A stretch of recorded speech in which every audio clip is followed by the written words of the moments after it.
नमस्कार, sports scan में आप सभी का स्वागत है। स्पोर्ट्स स्कैन के आज के संस्करण में मैं हूं करिश्मा राय और श्रोताओं, तमाम खेल खबरों पर विस्तार से चर्चा के लिए हमारे साथ उस स्टूडियो में मौजूद हैं वरिष्ठ खेल पत्रकार अजय मसंद। अजय जी, आपका बहुत बहुत स्वागत है। नमस्कार करिश्मा जी। आइए सबसे पहले नजर डाल लेते हैं अब तक के स्पोर्ट्स हेडलाइन पे।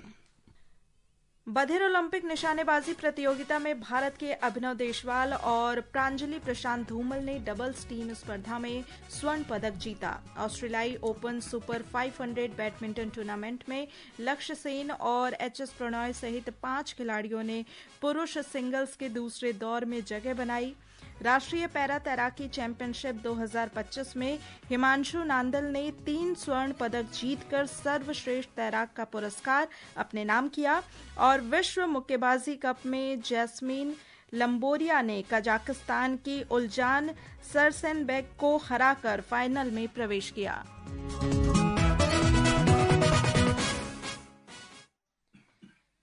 तो बधिर ओलंपिक निशानेबाजी प्रतियोगिता में भारत के अभिनव देशवाल और प्रांजलि प्रशांत धूमल ने 10 metre air pistol doubles team स्पर्धा में स्वर्ण पदक जीता है और कुशाग्र सिंह रजावत ने 50 मीटर राइफल प्रॉन स्पर्धा में कांस्य पदक हासिल किया है। तो अजय जी, जिस तरीके से लगातार प्रतियोगिता में देखा जा रहा है कि भारतीय निशानेबाजों ने अभी तक इस प्रतियोगिता में कुल 11 पदक जीत लिए हैं, तो क्या यह संकेत है कि भारत ने बधिर ओलंपिक शूटिंग में स्थायी बढ़त बना ली है? देखिए करिश्मा जी, ऐसा है कि जो डेफ ओलंपिक्स हो रहा है, जो टोक्यो में चल रहा है, एक्चुअली ये हमारे इंडिया के जो डेफ ओलंपिक्स में जो शूटर्स पार्टिसिपेट करने गए, ये वैसे ही बहुत स्ट्रॉन्ग शूटर्स हैं। ऐसा नहीं कि एकदम से निकल के आए। ये धनुष श्रीकांत है और जैसे आपने देखा ही अभिनव देशवाल हैं, प्रांजलि हैं, या उसके अलावा माहित संधू हैं जिन्होंने अभी विमेंस का जो है 10 मीटर एयर राइफल में अभी इसी टूर्नामेंट में गोल्ड और सिल्वर जीता था। तो ये लोग जो हैं करिश्मा जी, ये लोग जो ट्रेन करते हैं, ये हमारे जैसे नॉर्मल एथलीट्स होते हैं ना, जैसे आपके हो गए जैसे सम्राट राणा जिन्होंने अभी वर्ल्ड चैंपियनशिप में गोल्ड जीता, वरुण तोमर जिन्होंने भी फिर वर्ल्ड चैंपियनशिप में जो है ब्रोंज मेडल जीता पिस्टल में। तो ये जितने भी हैं, ये सब NCOE national centre of excellence है, वो दिल्ली में है, करनी सिंह शूटिंग रेंज के अंदर है। तो यहाँ पे ये इन नॉर्मल एथलीट्स के साथ ट्रेन करते हैं, उन्हीं के साथ compete करते हैं। और ये जैसे मैंने बात की जैसे धनुष श्रीकांत थे जिन्होंने भी 10 मीटर एयर राइफल में जो है उन्होंने फाइनल वर्ल्ड रिकॉर्ड भी कायम किया इसी डेफ ओलंपिक्स में। तो ये एक टाइम पे नेशनल चैंपियनशिप जो होती है, जो नॉर्मल एथलीट शूटर्स की नेशनल चैंपियनशिप्स होती हैं, उसमें इन्होंने दिसंबर में सिल्वर मेडल जीता था। उसके अलावा जो है ये नेशन में कंट्री के वर्ल्ड नंबर 1 भी कुछ समय के लिए रहे हैं। मतलब जो नॉर्मल जो शूटर्स हैं उनके साथ। तो डेफ में जो है हम लोग ये हमें वो एक मिसकंसेप्शन हटा देना चाहिए कि ये जो है they can not compete with normal athletes. They are competing with normal athletes and they are beating them also in national and international championship. और कुछ शूटर्स जो हैं डेफ ओलंपिक्स, जो ये डेफ हैं, बधिर हैं, ये लोग जो नॉर्मल एथलीट्स के लिए आईएसएसएफ इंटरनेशनल शूटिंग फेडरेशन की जो कॉम्पिटिशन होते, वर्ल्ड कप्स, एशियन चैंपियनशिप, वहां पे भी ये लोग के compete करते हैं और देश का नाम रोशन करते हैं। तो डेफिनेटली अभिनव देशवाल और प्रांजलि ने जो आज मिक्स टीम गोल्ड जीता, एक और उपलब्धि है। काफी सारे गोल्ड आ गए, धनुष श्रीकांत का गोल्ड आ गया, अभिनव और प्रांजलि का गोल्ड आ गया, माहित संधू का गोल्ड आ गया, और उसके बाद अनुया प्रसाद ने भी बहुत अच्छा परफॉर्मेंस दिया। मुझे एक लगता है कि एक इकोसिस्टम बन रहा है शूटिंग का, जहां पे अभी आपने वर्ल्ड चैंपियनशिप्स हो रहे थे कायरो में, वहां पे आपने देखा तो पिस्टल शूटिंग, जैसे ये भी सब पिस्टल शूटर है, पिस्टल शूटिंग में एक नया एक उछाल आ रहा है। जैसे पहले एक टाइम पे राइफल शूटिंग होती थी जहां पे रुद्रांश पाटिल होते थे और भी बहुत सारे, अभिनव बिंद्रा भी थे। अब वो राइफल की जगह पिस्टल का जो है एक दबदबा हो रहा है। सम्राट राणा ने गोल्ड जीता, वरुण तोमर छोटे से गांव, बागपत के छोटे से गांव से, अपना सम्राट जो है करनाल से बिलोंग करते हैं, अनीश भनवाला हरियाणा से, उन्होंने 25 मीटर रैपिड फायर पिस्टल में सिल्वर मेडल जीता वर्ल्ड चैंपियनशिप में। तो एक इकोसिस्टम बन गया है और बहुत ही अच्छा लग रहा है कि इतने सारे यंगस्टर्स जो है स्पेशली शूटिंग में इतने सारे शूटर्स आ रहे हैं। और अपार्ट फ्रॉम दैट आर्मी भी बहुत सपोर्ट कर रही है। आपका आर्मी मार्क्समैन यूनिट है, मार्क्समैनशिप यूनिट है माओ में, तो वहां से भी बहुत सारे शूटर्स निकल के आए जिन्होंने इस वर्ल्ड चैंपियन 50 मीटर पिस्टल में भी एक गोल्ड आया था, वही आर्मी मार्क्समैन यूनिट का शूटर था वो। बात बैडमिंटन टूर्नामेंट की। ऑस्ट्रेलियाई ओपन सुपर 500 बैडमिंटन टूर्नामेंट में लक्ष्य सेन और एचएस प्रणॉय सहित 5 खिलाड़ियों ने पुरुष सिंगल्स के दूसरे दौर में जगह बनाई है। लक्ष्य सेन ने चीनी ताइपे के सुलिंग यांग को और प्रणॉय ने योहानेसेन सॉत को हराया है। तो जिस तरीके से लगातार प्रदर्शन हो रहा है, क्या दोनों भारत के लिए क्वार्टर फाइनल या उससे आगे तक पहुंच सकते हैं? उम्मीदें बढ़ती जा रही हैं। सेकंड राउंड में इन्होंने प्रवेश किया है। इस पूरे साल में ये ही देखने को मिला है कि बहुत अच्छा परफॉर्मेंस इंडियन बैडमिंटन प्लेयर्स का नहीं आया। पीवी सिंधु भी कुछ बहुत ज्यादा अचीव नहीं कर पाई और उन्होंने थोड़ा सा अर्ली जो है वो अपना साल खत्म कर दिया। सात्विक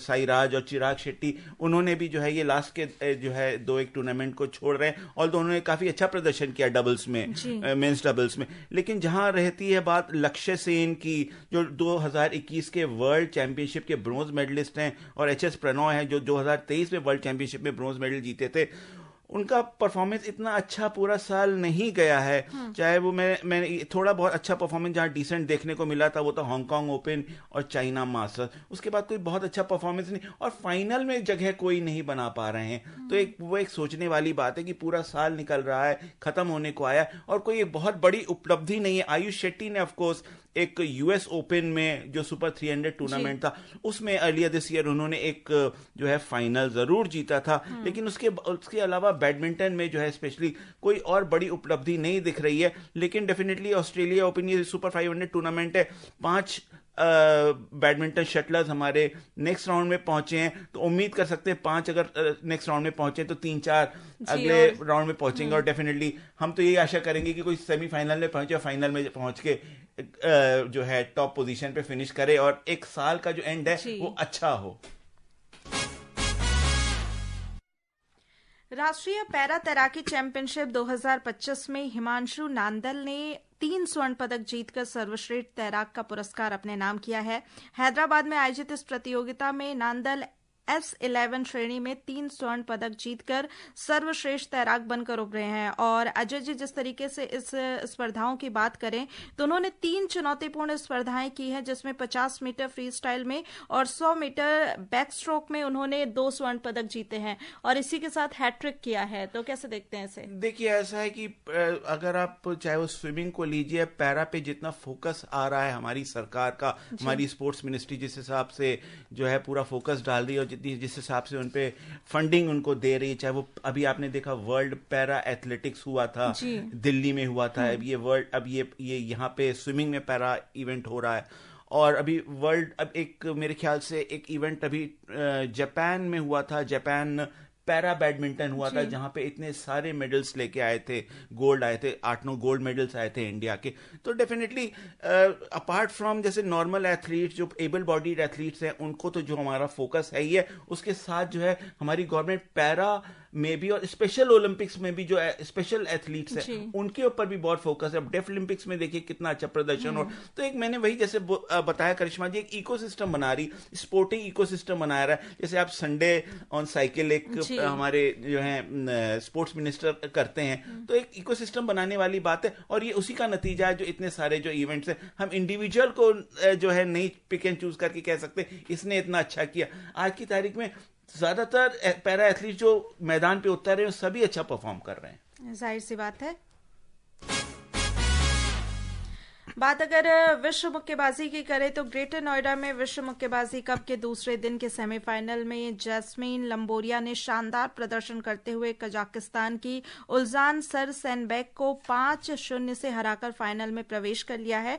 और कल फाइनल में जैस्मीन का मुकाबला चीनी ताइपे की वू शी यी से होगा। तो अगर देखा जाए अजय जी, तो इसमें कई सारे खिलाड़ी हैं, चाहे हम बात प्रीति पवार की करें, अरुंधति चौधरी की करें, मीनाक्षी हुडा हैं, अविनाश जामवाल हैं, तो कई खिलाड़ियों ने फाइनल में प्रवेश किया है। तो कह सकते हैं कि मुझे बहुत उम्मीदें हैं। जी हाँ, 8, 9 या 10 बॉक्सर्स ने जो है मतलब हर वेट कैटेगरी में, हर श्रेणी में जो है वो मोरोलेस जो है सब फाइनल में प्रवेश कर चुकी हैं। तो डेफिनेटली काफी सारे गोल्ड भी आने चाहिए और काफी सारे सिल्वर भी मेडल भी मिलेंगे।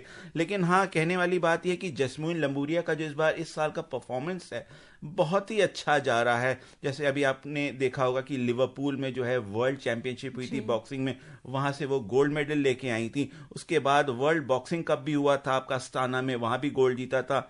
एंड मतलब इनका एक performance, because she comes from I would say sporting family, इनके जो ग्रैंडफादर थे वो एक रेसलर रहे थे, और इनके काफी सारे अंकल जिनसे इन्होंने बॉक्सिंग सीखी वो भी नेशनल लेवल बॉक्सर्स रहे हैं। उसके अलावा उन्होंने जो है 2022 में बर्मिंघम कॉमनवेल्थ गेम्स में भी उन्होंने ब्रॉन्ज मेडल जीता था। तो अगर आप एक इनका पूरा एक ग्राफ देखें, करियर ग्राफ प्रोफेशनली, तो ये ग्रो करती आ रही हैं। और मुझे कोई अचरज नहीं होगा कि चाहे जैस्मीन लेम्बोरिया हो गई या अरुंधति चौधरी, जो एक समय पे उनके फादर चाहते थे, क्योंकि एक कोटा से बिलोंग करती हैं, एक समय से इनके फादर चाहते थे कि ये, क्योंकि कोटा में आईआईटीज बहुत इंडियन के लिए तैयारी करते हैं, इंजीनियर बनने की तैयारी करते, तो इनके फादर भी चाहते थे कि ये भी इंजीनियर बने। मैथ्स में बहुत अच्छी थी, लेकिन इन्होंने कहा मुझे खेल की तरफ ही मेरा रुझान है। 1.5 साल इनको इंजरी रही, इनकी रिस्ट में काफी तगड़ी चोट लगी, उसके बावजूद किसी बॉक्सर का लौट के आना बहुत ही बड़ी उपलब्धि मानी जाएगी। वहीं हाल ही में एशियन यूथ गेम्स के भारोत्तोलन प्रतियोगिता में प्रीतिस्मिता भोई ने 44 किलोग्राम भार वर्ग में स्वर्ण पदक जीता था। इसके साथ ही उन्होंने स्नैच और क्लीन एंड जर्क में 158 किलो भार उठाकर विश्व युवा रिकॉर्ड भी अपने नाम किया। तो इस अवसर पर प्रीतिस्मिता भोई ने हमारे संवाददाता विशेष शुक्ला से बातचीत में अपना अनुभव साझा किया है। नमस्कार प्रतिस्मिता, स्पोर्ट्स कैन कार्यक्रम में आपका बहुत बहुत स्वागत है। सबसे पहले हम आपसे जानना चाहेंगे कि आपने वेट लिफ्टिंग में नया वर्ल्ड रिकॉर्ड बनाया, ये आपके लिए कितनी बड़ी उपलब्धि है?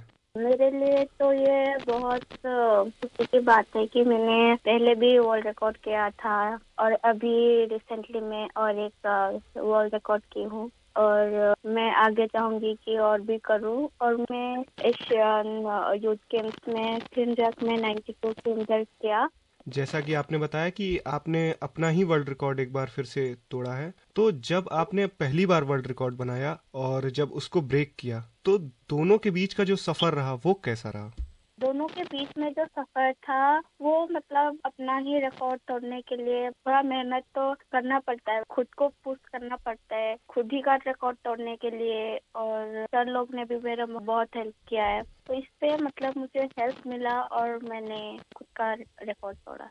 आप उड़ीसा के ढेंकानाल जिले से आती हैं, वहाँ पर स्पोर्ट्स के लिए क्या फैसिलिटी है और आप अपनी जो तैयारी करती हैं, ट्रेनिंग करती हैं, वो कहाँ पे करती हैं? मैं जो अभी तैयारी कर रही हूँ, ट्रेनिंग कर रही हूँ, मैं अभी उत्तर प्रदेश में कर रही हूँ, मोदी नगर में कर रही हूँ। मैं विजय शर्मा सर के अंडर में ट्रेनिंग कर रही हूँ। और स्टार्टिंग में मैं तो ढेंकानाल में करती थी, उधर से ही मैं निकल के आई हूँ। उधर में ढेंकानाल में मतलब जो फैसिलिटीज है पहले तो इतना अच्छा नहीं था, मैं जिस दौर से आई हूँ, क्योंकि पहले बार भी नहीं था। ऐसे वुमेन्स बार जो होता है, वुमेन्स बार 15 kg का होता है और मेंस का 20 kg का होता है। पहले वुमेन्स बार भी नहीं था, फिर वुमेन्स बार आया, फिर उसमें करने लगी। फिर धीरे धीरे जो वेट वगैरह आता है लोड करने के लिए वो आया, फिर उससे डालकर करने लगे। फिर जब हम थोड़ा थोड़ा इम्प्रूव करने लगे, जैसे नेशनल इंटरनेशनल में जाने लगे, तभी थोड़ा गवर्नमेंट सपोर्ट करने लगा। और अभी जो फैसिलिटीज है वो अभी पहले से बहुत बेटर है, क्योंकि अभी गवर्नमेंट खाने को जो स्कीम है खाने का वो भी दे रही है, कपड़े वगैरह हो गया वो भी मतलब प्रोवाइड कर रही है उड़ीसा गवर्नमेंट। और जैसा कि आप युवा वर्ग में लगातार बेहतर प्रदर्शन करते हुए आ रही हैं, आप सीनियर वर्ग की तैयारी को लेकर क्या सोचती हैं? मैं अभी सीनियर वर्ग में तैयारी के लिए यही सोच रही हूँ कि आगे सीनियर में जाके भी बहुत अच्छा करना है, खुद को मतलब इतना हार्ड वर्क करना है कि मतलब सोचना ना पड़े कि कुछ होगा ना होगा, ऐसे मतलब बहुत मेहनत करना है, क्योंकि सीनियर में फाइट वैसे भी ज्यादा ही होता है। प्रतिस्मिता, स्पोर्ट्स कैन में जुड़ने के लिए आपका बहुत बहुत धन्यवाद। धन्यवाद। और इसके साथ ही rising cricket stars Asia cup प्रतियोगिता में भारत ए ने ओमान ए को 6 विकेट से हराकर सेमीफाइनल में प्रवेश कर लिया है। और श्रोताओं, अब समय हो चला है आपसे विदा लेने का। कल फिर मिलेंगे कुछ और ताज़ा खेल खबरों के साथ। अजय जी, आप हमारे स्टूडियो में आए, तमाम खबरों पर बात की, उसके लिए आपका बहुत बहुत धन्यवाद। धन्यवाद। नमस्कार।